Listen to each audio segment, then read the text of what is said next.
According to a report published on its website, the move is part of the efforts by the Global Bank to uphold integrity and transparency in its projects and operations. The World Bank has blacklisted 59 Nigerian companies and individuals for engaging in corrupt practices.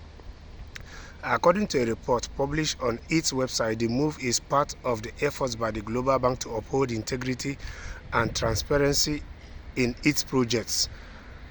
The 39 Nigerian companies affected were previously debarred by the African Development Bank (AFDB), along with 20 individuals identified by the World Bank under the process of debarment policy. So the truth of the matter is that as long as African Union keep allowing corrupt leaders to take part in the election of African Union or in any form of activities, as long as African Union is being sponsored by the West or is an extended hand of the West, we should not be surprised that corruption will keep ongoing in Africa.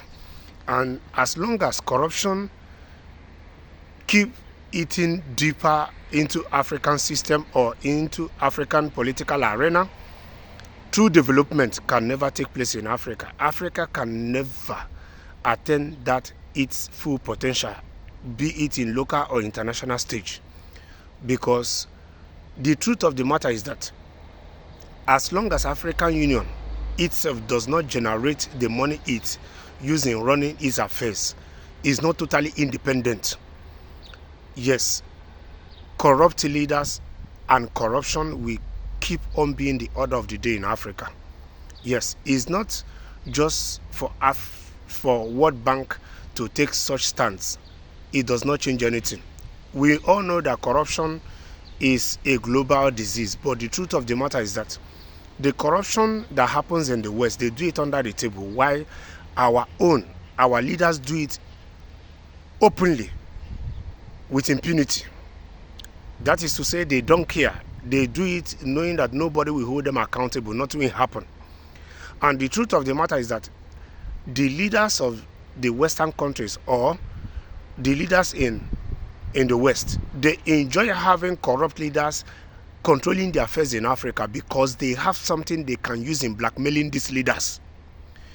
They have something they can use in keeping these leaders under check and balances, for these leaders to do their bit, to give them what they want and how they want it. So that is just the truth. It's not just Nigeria. A whole lot of corruption is ongoing in other African countries. But in Nigeria is worse than you can imagine. Yes, maybe in some other African countries, their leaders still do it with a bit of shame. But in Nigerian political arenas, the leaders do it without no shame. It's like a normal thing. They have even turned it that corruption looks like a normal day business. And go and check it. At the end of the day, you see that in Nigeria, most of such leaders that engage in corrupt practices or that are embezzling the money, go and check it. Their children, and some of them, their children are not doing well. Because by the time they give you money in repairing roads, seeing that the people that can use those roads will have access to a proper road to avoid accident and a whole lot, and you are embezzling that money, for every life that is being lost on those roads caused by accident, the truth of the matter is that you and your children will pay for it, whether you like it or not. Because when you are giving that money, it's your duty to see that the people can travel or goods and services can be transported on a proper road.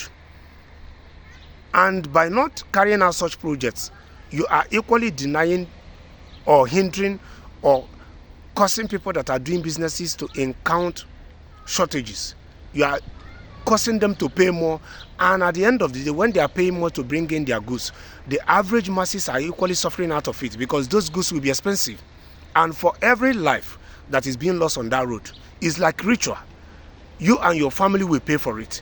Go and check most of those politicians that engage in that are deeply rooted in corruption in Nigeria. Majority of their children, they don't become anything useful. because their parents are using the money they looted out of the country to sponsor their expensive lives. And at the end of the day, those children don't even know how to manage money.